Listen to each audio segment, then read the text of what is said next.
बिहार में बेकाबू होता कोरोना, 24 घंटे के अंदर पाए गए 12,000 नए कोरोना संक्रमित, कुल आंकड़े 80,000 के पार।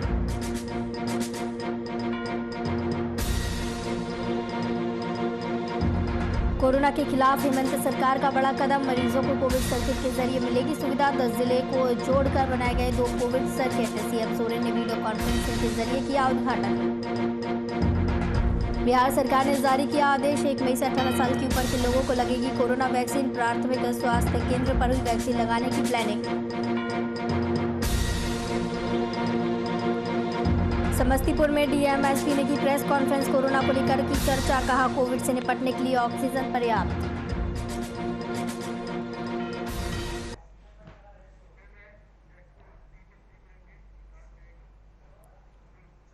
नमस्कार, वीआईपी न्यूज में आपका स्वागत है। आपके साथ मैं हूं आस्था श्रीवास्तव। कोरोना का कहर देश और राज्य में बढ़ रहा है। बिहार में स्थिति काफी खराब है। बात करें सरकारी अस्पतालों की तो वहां पर ऑक्सीजन और दवाओं की भारी किल्लत है। इसी का फायदा उठाकर निजी अस्पताल कोविड के मरीजों को लूटने में लगे हैं। पप्पू यादव ने कई निजी अस्पतालों पर निशाना साधा जो कि कोविड मरीजों को अपने यहाँ भर्ती कर रही हैं और संसाधन नहीं होने के बाद भी लाखों का बिल थमा रही हैं।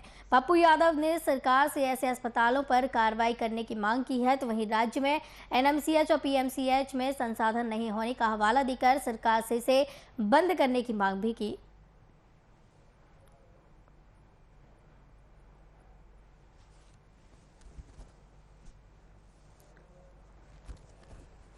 प्रयास हॉस्पिटल है, प्रयास है, रॉयल है,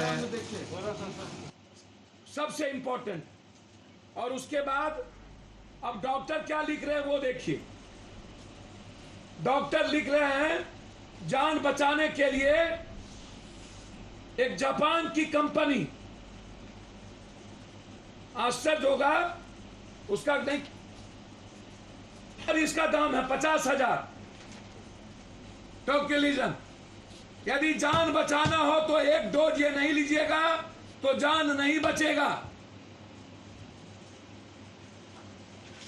इसीलिए मेरा सीधा आरोप है, कंप्लीट गवर्नमेंट ने नर्सिंग।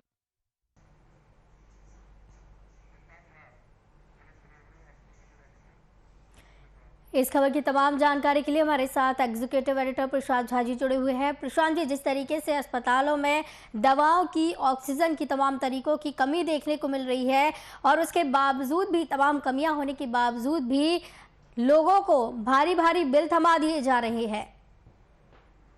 देखिए आस्था, जिस तरह से पूरे बिहार की स्थिति है अभी और कल भी जो आरटीपीसीआर और जो तमाम जांचें हुई हैं, उसके बाद जो संख्या मरीजों की, संक्रमितों की आई हैं, जो मौत की आंकड़े आ रहे हैं, वो निश्चित तौर पर डराने वाले हैं जी। और लोग अभी सरकारी अस्पतालों में जगह कम है, आईसीयू बेड्स नहीं है, वेंटिलेटर्स नहीं है, तो लोग निजी अस्पतालों में जा रहे हैं। और जैसा कि पप्पू यादव जी ने कहा भी है कि ये बिल्कुल सही है कि इसको लेकर के सरकार ने भी सख्त निर्देश जारी किए हैं निजी अस्पतालों के खिलाफ।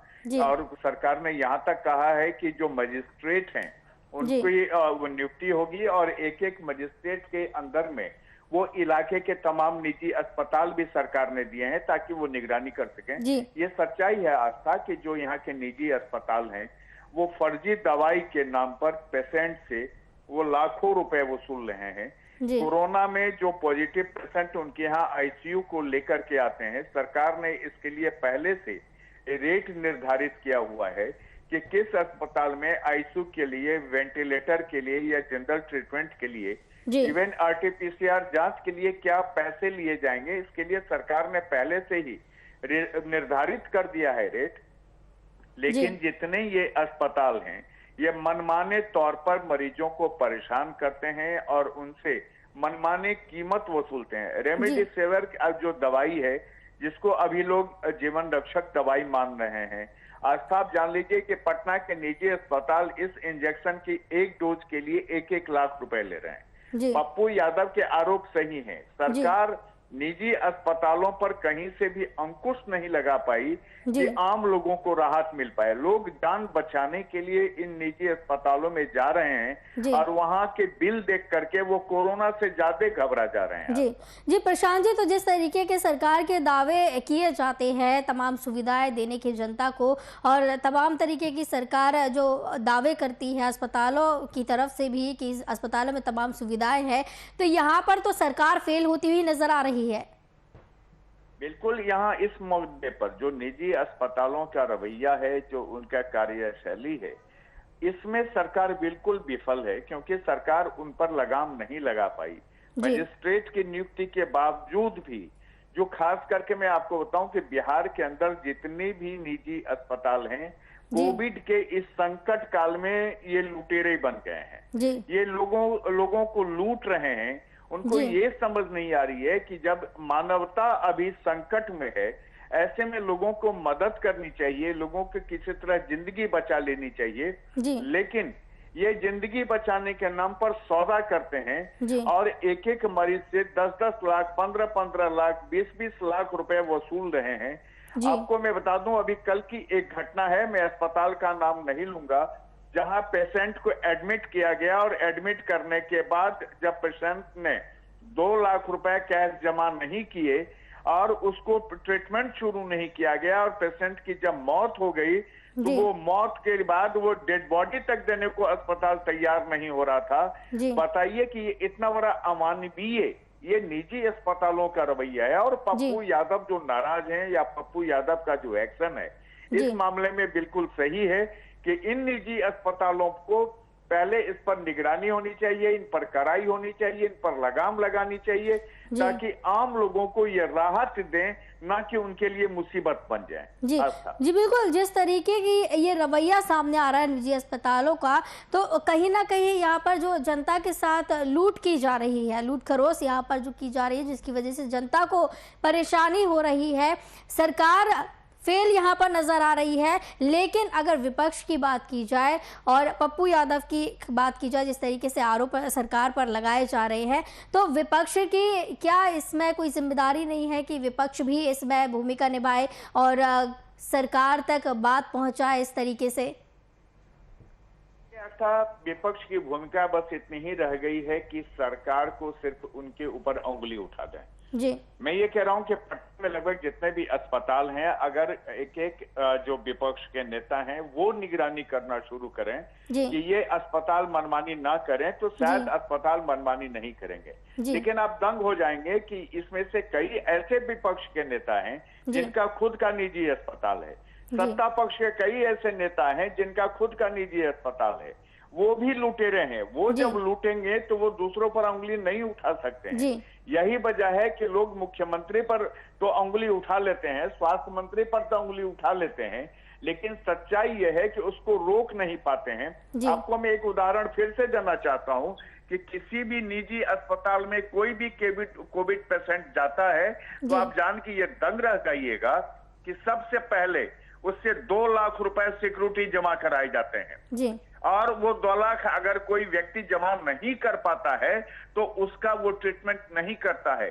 यहाँ तक कि जो इंश्योरेंस के लिए गवर्नमेंट ऑफ इंडिया की तरफ से आदेश आ गया है कि जिसके पास कैशलेस कार्ड है उसके घर में वो ट्रीटमेंट करेगा अस्पताल, लेकिन उसके लिए भी ये जो निजी अस्पताल हैं तैयार नहीं है और सरकार ने इसके लिए आदेश भी निकाला है। बावजूद ये मनमानी इतना करते हैं कि ये लोगों को परेशान कर चुके हैं। और कोविड के इस महाकाल में अगर पप्पू यादव सरीखे नेता खड़े हुए हैं, क्योंकि अब मैं आपको बता दूं कि मधेपुरा और सुपौल के डॉक्टर पप्पू यादव के नाम से कांपते हैं, वहां के निजी अस्पताल वाले, उनकी मनमानी वहां रुकी हुई है। और अगर वो पटना में भी इसी तरह निजी अस्पतालों पर लगाम लगाने के लिए पप्पू यादव सड़क पर निकल गए हैं, तो ये समझ लीजिए कि अस्पतालों के लिए एक बहुत बड़ा अलार्म है कि तुम संभल जाओ और लोगों के साथ इस महाकाल में इस तरह से बेरुखी अमानवीय मत बनो। जी बिल्कुल प्रशांत जी, जिस तरीके से ये महामारी चल रही है, मानव खतरे में है, तो कहीं ना कहीं जहाँ डॉक्टरों को भगवान का रूप माना जाता है, अस्पताल में लोग अपना इलाज कराने के लिए पहुंचते हैं, तो वहीं निजी अस्पताल की तरफ से इस तरह का रवैया जो अपनाया जा रहा है इस महामारी के दौर में भी, तो कहीं ना कहीं ये व्यवस्था पर भी सवाल खड़े करता है। ये जो निजी अस्पताल वाले होते हैं ये व्यवसाय कर रहे हैं। इनको संवेदनाओं से कोई मतलब नहीं है, इनकी संवेदना मर चुकी है। आप जान लीजिए कि जहां लोग तड़प रहे हैं वहां ये पहले पैसे देखते हैं। और सबसे बड़ी दिक्कत क्या है कि इन तमाम जो निजी अस्पताल हैं इनको लाइसेंस सरकार के स्वास्थ्य विभाग और जिला प्रशासन की तरफ से दिया जाता है और उनके लिए एक गाइडलाइन होता है कि किस गाइडलाइन के तहत उनको इलाज करना है। आपको ये बता दें कि जब 2020 के मार्च में पूरे देश में लॉकडाउन लगा था, उसके बाद सरकार ने एक आदेश जारी किया था। हेल्थ डिपार्टमेंट और पटना जिला प्रशासन के साथ साथ तमाम जिला प्रशासन ने यह आदेश निकाला था कि जो भी निजी अस्पताल हैं उसमें कोविड के पेशेंट के लिए क्या रेट होगा, आईसीयू का क्या रेट होगा, वेंटिलेटर का क्या रेट होगा, अगर वो उसके बाद वेंटिलेटर ये सबसे अलग से कोई कमरा में रहता है उसका क्या रेट होगा। लेकिन आप जान के दंग हो जाइएगा कि यहाँ पारस जैसे अस्पताल भी हैं, यहाँ रूबेन जैसे भी अस्पताल हैं और यहाँ पर और भी सारे अस्पताल हैं और इन तमाम अस्पतालों में मनमानी व्यवस्था है। यानी आप कोविड का पेशेंट ले जा रहे हैं, अगर आपने 5 लाख रुपया अस्पताल को पहले जमा कर दिया तो बेड उसके पास अवेलेबल हो जाता है। अगर आप पैसे उपलब्ध कराने में असमर्थ हैं तो बेड रहते हुए आपको कह दिया जाएगा कि हमारे पास बेड नहीं है, ऑक्सीजन नहीं है, आईसीयू नहीं है, वेंटिलेटर नहीं है। जी प्रशांत जी, तो निजी अस्पतालों के लिए जनता के स्वास्थ्य से ज्यादा व्यवसाय ज्यादा महत्वपूर्ण रख रहा है। बिल्कुल, ये व्यवसायी हो गए हैं, अमानवीय चेहरा है निजी अस्पतालों का। इस कोविड काल में आप चेहरा देखेंगे तो आपको लगेगा कि ये बिल्कुल अमानवीय चेहरा है। इनके अंदर संवेदनहीन लोग हैं ये लोगों को जिंदा नहीं, लोगों की सांस की डोर नहीं रखना चाहते हैं। ये चाहते हैं कि लोग इनके यहाँ से मर के निकले। आपको ये पता जानकर आश्चर्य होगा कि अगर कोई कोविड पेशेंट के लिए एडमिट कराने किसी निजी अस्पताल में जाता है तो निजी अस्पताल कहता है कि पहले एक को मरने दो तब आपको सीट मिलेगी। आप समझ लीजिए कि ये कितने अमानवीय हैं। आपका इतना जानना होगा कि इस तरह से अमानवीय चेहरा लेकर के ये निजी अस्पताल पैसा भले ही कमा लेंगे, लेकिन पप्पू यादव सरीखे जो नेता हैं जिन्होंने पटना में जब पूरा पटना डूब गया था और तब भी ये सामाजिक कार्य के लिए सड़क पर उतर गए थे और लोगों के बीच राहत बांटे थे। आज भी पप्पू यादव राहत बांट रहे हैं, लोगों को गैस, ये लोगों को ऑक्सीजन दे रहे हैं। तो ये पप्पू यादव इन जितने निजी अस्पताल हैं, अमानवीय जितने अस्पताल हैं, उनके खिलाफ समझिए कि ये एक व्यक्ति बन के खड़े हो रहे हैं जो इनको चुनौती दे रहे हैं कि या तो तुम अपने को सुधारो नहीं तो जनता तुमको सुधारो। जी बिल्कुल। जब पप्पू यादव जैसे जो कद्दावर नेता हैं वो सवाल खड़े कर रहे हैं, वो सरकार पर आरोप लगा रहे हैं, तो कहीं ना कहीं बेहद गंभीर स्थिति यहाँ पर देखने को मिल रही है। जिस तरीके से निजी अस्पतालों का रवैया है, बेहद ही चिंताजनक ये रवैया देखने को मिल रहा है। सिर्फ लूट खसौट की जा रही है, सिर्फ व्यापार किया जा रहा है और जनता को इससे परेशानी हो रही है। बहुत बहुत धन्यवाद एग्जीक्यूटिव एडिटर प्रशांत झा हमारे साथ जुड़े थे इस खबर की तमाम जानकारी के लिए।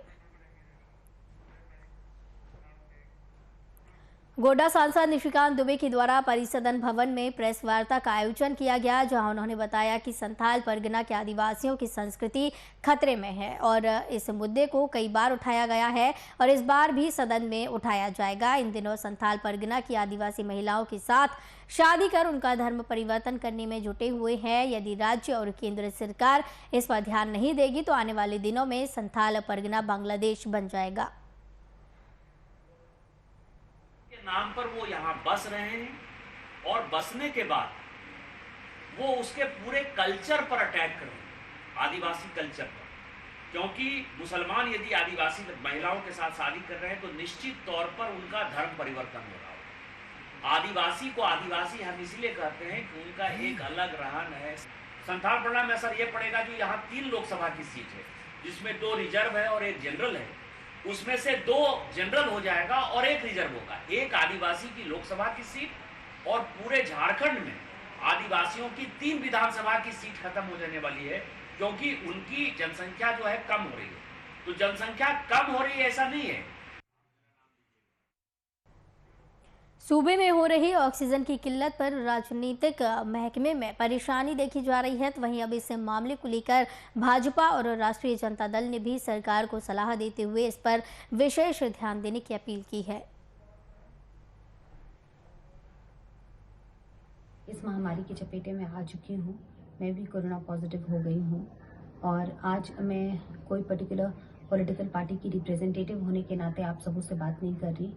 आज मैं पूरे ह्यूमैनिटी के लिए कुछ बातें आपके समक्ष रखना चाहती हूँ। आज जो स्थिति झारखंड की है वो बहुत ही भयावह है। लोग दर दर भटक रहे हैं बेड के लिए, ऑक्सीजन के लिए, और अगर ऑक्सीजन मिल भी रहा है तो वो ऐसे दामों में मिल रहा है, ऐसी कालाबाजारी चल रही है कि लोगों की सोच के परे है खरीद पाना।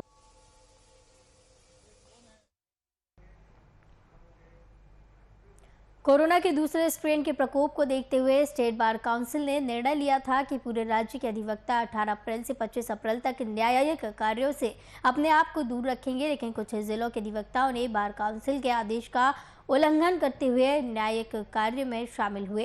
तो वहीं का बार काउंसिल के आयुक्त सचिव पवन रंजन खत्री ने बताया है कि बार काउंसिल ने अधिवक्ताओं के सहमति में निर्णय लिया था कि जिन अधिवक्ताओं ने इस नियम का उल्लंघन किया है उस पर कार्रवाई की जाएगी। साथ ही जो अधिवक्ता काउंसिल के निर्देशों का उल्लंघन करेगा उस पर कार्रवाई होगी।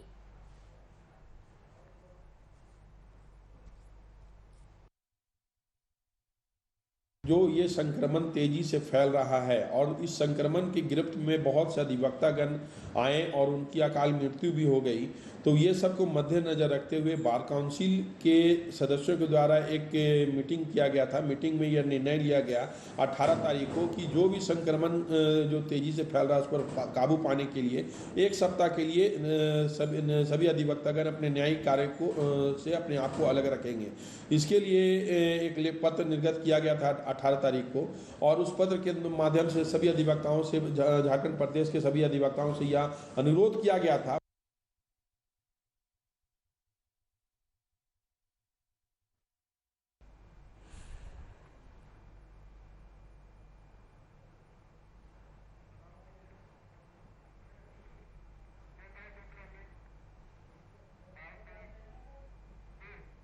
देश में जानलेवा कोरोना वायरस का खतरा बरकरार है। ऑक्सीजन की कमी होने से कई राज्यों में मरीज बेहाल हैं। इस बीच राहत देने वाली बड़ी खबर सामने आई है। झारखंड के बोकारो से कल चली दूसरी oxygen express tankers Uttar Pradesh की राजधानी लखनऊ पहुंच चुकी है। तो पिछले कई दिनों से ऑक्सीजन की कमी से अस्पताल बेहाल है। कोरोना काल में जिस प्रकार राज्य में बड़े अस्पतालों से लेकर छोटे अस्पतालों में ऑक्सीजन की कमी देखी जा रही है, उससे मरीजों की जान पर बनाई है। अस्पतालों का हाल के दिनों में बढ़ते हुए ऑक्सीजन की खपत को लेकर इस बात की चिंता बनी रहती है। इस समय पर ऑक्सीजन सिलेंडर की आपूर्ति होगी या नहीं। एक निजी अस्पताल में ऑक्सीजन सिलेंडर की अचानक किल्लत हो गई थी। ऐसे में ऑक्सीजन सप्लायर को जुगाड़ तंत्र के जरिए दूसरे अस्पताल से तत्काल उस अस्पताल तक सिलेंडर मुहैया कराने का काम किया गया था, जिस पर अगर ऑक्सीजन सिलेंडर नहीं मिल पाता तो कई मरीजों की जान खतरे में होती। गंभीर मरीज है और आपके अस्पताल में एडमिट है तो उसमें दवा भी आपका चाहे जितना भी स्किलफुल है, आप कितने भी बढ़िया डॉक्टर हैं, क्योंकि ऑक्सीजन तो बना नहीं सकते हैं, ऑक्सीजन और दवा नहीं बना सकते हैं। तो दोनों की आपूर्ति ढंग से अगर हो तो इलाज करने में मेरे डॉक्टर को सुविधा होगी और रिस्क नहीं रहेगा कि आपका ऑक्सीजन ख़त्म हो रहा है तब भागी बढ़ रहा है। अभी प्रशासन इसमें बहुत मदद कर रही है हम लोग को, लेकिन मदद करने के बावजूद भी ऐसा इंतजाम हो जाता कि आपको बैकअप लॉग रहता कि आप ऑक्सीजन ख़त्म होने के पहले आपके पास इतना ऑक्सीजन का मात्रा मिल जाता जिससे कि आप सुचारू रूप से चला सकें। इसीलिए कि अभी तो ऐसा ये महामारी है कि इसमें ऑक्सीजन डिपेंडेंट लोग हैं, जो वेंटिलेटर चलता है, बाईपैप चलता है और हाई फ्लो ऑक्सीजन चलता है, जिसमें ऑक्सीजन की बहुत ज़रूरत है। आप चाहे कि कुछ भी दवा दे दें, कुछ भी इलाज कर दें, अगर ऑक्सीजन मिलना बंद हो जाएगा तो लोग मतलब चाहिए, मैन पावर चाहिए और ट्रांसपोर्टेशन चाहिए। जैसे हमारा जाता है, लेबर चल जाता है तो वहीं बिजी हो जाता है, तो उसमें भी समय लग जाता है। कहीं जाता है गाड़ी तो 2 लेबर चल गए तो यहाँ डिस्टर्बेंस आ जाता है। ऐसा ही है, मैन पावर का कमी है। और लिक्विड अगर हमें समय से मिले तो प्लांट चलता रहे, लिक्विड भी टाइम से नहीं मिल पाता है, दिक्कत है। हमारा जो बर्न जमशेदपुर से आता है लिक्विड, वो टाइम से नहीं आ पा रहा है। हाल में सुनते हैं उसका रेट नहीं है, वो तो बहुत सारे लोग जानते हैं, पर हाँ लिक्विड मिलने में दिक्कत हो रहा है।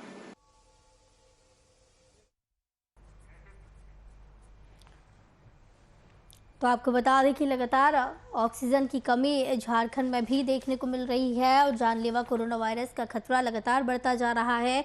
ऑक्सीजन की कमी होने से कई राज्य के मरीज बेहाल हैं। इसी बीच राहत देने वाली बड़ी खबर ये सामने आई है कि झारखंड के बोकारो से कल दूसरी oxygen express tanker Uttar Pradesh की राजधानी लखनऊ पहुंच चुकी है।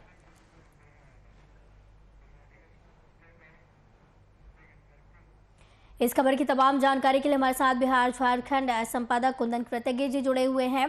कुंदन जी, झारखंड एक ऐसा राज्य है जहां से दूसरे राज्यों में ऑक्सीजन पहुंचाई जा रही है। ऑक्सीजन की जो कमी दूसरे राज्यों में हो रही है उनकी आपूर्ति की जा रही है, लेकिन झारखंड में ही ऐसे अस्पताल सामने आ रहे हैं, कई ऐसे अस्पताल हैं जहां पर ऑक्सीजन सिलेंडर की कमी देखने को मिल रही है। तो कमी कहां पर रह रही है जो इस तरीके की समस्या देखने को मिल रही है? देखिए, आस्था, सबसे पहले तो एक स्थिति स्पष्ट कर दूं कि जितने भी ऑक्सीजन की जरूरतें हैं, यह तमाम स्टील इंडस्ट्री के मालिकों ने या जो steel authority of India limited है, जिसके तहत बोकारो, भिलाई, रायपुर और साथ ही साथ बर्नपुर में स्टील निर्माण की कंपनियां हैं, वहां से ऑक्सीजन की सप्लाई पूरे देश में सुनिश्चित करने की व्यवस्था की जा रही है। इसके अलावा 2 दिन पहले प्रधानमंत्री नरेंद्र मोदी के स्टील मैन्युफैक्चरर्स के साथ जो बैठक हुई थी, जिसमें जेएसपीएल के नवीन जिंदल, जेएसडब्ल्यू के सज्जन जिंदल, साथ ही साथ रिलायंस इंडस्ट्रीज लिमिटेड के मुकेश अंबानी, गौतम अडानी, ये तमाम बड़े औद्योगिक घरानों के जो प्रमुख व्यक्ति थे, उन्होंने इस मीटिंग में हिस्सा लिया था और उन्होंने इस बात का आश्वासन दिया था कि स्टील इंडस्ट्री से अगर जरूरत पड़ी तो स्टील के निर्माण को छोड़कर ऑक्सीजन की सप्लाई पूरे देश में समुचित व्यवस्था के साथ की जाएगी।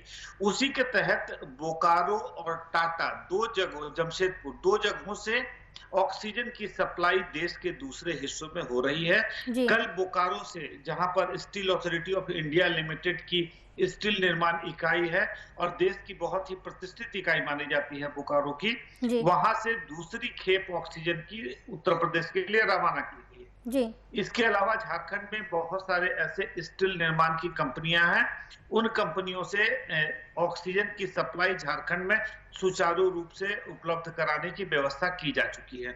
सबसे बड़ी कमी जो आ रही है आस्था, वो कमी यह है कि जो छोटे पोर्टेबल सिलेंडर्स होते हैं, उन सिलेंडर्स में रिफिलिंग यूनिट्स तक ऑक्सीजन पहुंचा दिया जा रहा है। वहां से सिलेंडर्स में रिफिल करके बाकी अस्पताल या दूसरे मरीजों तक वह नहीं पहुंचाई जा सक रही है, क्योंकि वह सप्लाई चेन दुरुस्त नहीं है। साथ ही साथ लोगों ने क्या किया है, पैनिक बाइंग की वजह से ऑक्सीजन सिलेंडर्स को रिफिल कराकर अपने घरों में स्टोर कर लिया है, बावजूद इस तथ्य के कि उन्हें अभी उनके मरीज को या उनके घर में ऐसे ऑक्सीजन सिलेंडर्स की जरूरत नहीं है। उन्होंने केवल इस प्रत्याशा में कि आगे आने वाले समय में अगर उन्हें उनके मरीज को ऑक्सीजन की जरूरत पड़ेगी तब उन्हें ज्यादा परेशान होना नहीं पड़ेगा। ऐसे में आप कह सकते हैं राज्य में खाली सिलेंडरों की कमी हो गई है और जिसकी वजह से ये पोर्टेबल सिलेंडर्स उपलब्ध न हो पाने की वजह से ऑक्सीजन सप्लाई की जो वह चेन है, वह चेन में परेशानी आ रही है। हालांकि बड़े अस्पतालों की बात कर लें तो बड़े अस्पतालों में ऑक्सीजन टैंकर्स के द्वारा भिजवाकर वहां पर ऑक्सीजन सप्लाई दुरुस्त कर दी गई है। अस्पतालों को या इंस्टीट्यूशंस को किसी प्रकार से ऑक्सीजन की अभी कोई कमी नहीं है और खास करके राज्य सरकार ने जिस तरीके से व्यवस्था की है, जो व्हाट्सएप ग्रुप बनाए गए हैं या जिस तरीके से अधिकारियों की नियुक्ति की गई है, आईएएस अधिकारियों को स्वास्थ्य विभाग में प्रतिनियुक्ति पर भेजा गया है, इंसिडेंट कमांडर्स की नियुक्ति की गई है, इन तमाम व्यवस्थाओं से धीरे धीरे झारखंड स्वास्थ्य संसाधनों को लेकर एक कह सकते हैं कंफर्टेबल पोजीशन में पहुंच रहा है। लेकिन लोगों ने जिस तरीके से पैनिक सिचुएशन कर रखा है, सिलेंडर्स खरीद के स्टोर कर रखे हैं, दवाइयां खरीद के स्टोर कर रखा है, रेमडेसिविर के पीछे पागल हुए पड़े हैं। कुल मिलाकर कह सकते हैं कि यह पैनिक जनता ने जनता के लिए और जनता के द्वारा ही क्रिएट किया गया है। जी कुंदन जी, जिस तरीके से जनता यहाँ पर देखने को मिल रही है कि ऑक्सीजन सिलेंडर के लिए लंबी लाइनों में लगी है और परिजन उनके कोरोना से पीड़ित है, तमाम तरीके की जो परेशानी है वो मरीजों को हो रही है और अस्पताल प्रबंधन में भी देखने को मिल रहा है कि सिलेंडर की कमी हो रही है, तो प्रशासन इस पर क्या कुछ सख्त कदम उठा रहा है? देखिए, जहां तक प्रशासन के द्वारा कदम उठाने की बात की जा रही है तो प्रशासन के जितने एडीएम या एसडीएम लेवल स्तर के अधिकारी हैं वह दवाई दुकानों पर ऐसे ऑक्सीजन रिफिलिंग सेंटर्स पर पहुंचकर वहां पर इस बात की तहकीकात में लगे हैं कि क्या दवाइयों की कालाबाजारी तो नहीं हो रही है, पीपीई किट की कालाबाजारी नहीं हो रही है, ऑक्सीजन की कालाबाजारी तो नहीं हो रही है। अब ऑक्सीजन के बारे में जो भ्रांतियां हैं आम जनता के मन में वह भी बहुत स्पष्ट नहीं है। डॉक्टरों की तरफ से स्पष्ट राय दी जा रही है कि ऑक्सीजन का स्तर 94 से अधिक, SpO2 का स्तर 94 से अधिक आपके अगर शरीर में है, आप बहुत ही स्वस्थ स्थिति में है। जी बिल्कुल, तो कहीं ना कहीं जनता को स्थिति स्पष्ट करने की जरूरत है और जो सिलेंडर जनता ने घबराहट में पैनिक करके लेके रखे हुए हैं, स्टोर करके रखे हुए हैं, जनता को इसकी आवश्यकता नहीं है। इनकी वजह से अस्पतालों में कमियां देखने को मिल रही है। बहुत बहुत धन्यवाद बिहार झारखंड संपादक कुंदन कृतज्ञ जो हमारे साथ जुड़े थे इस खबर की तमाम जानकारी के लिए। वीआईपी न्यूज के बुलेटिन में फिलहाल इतना ही, मुझे दीजिए इजाजत, नमस्कार।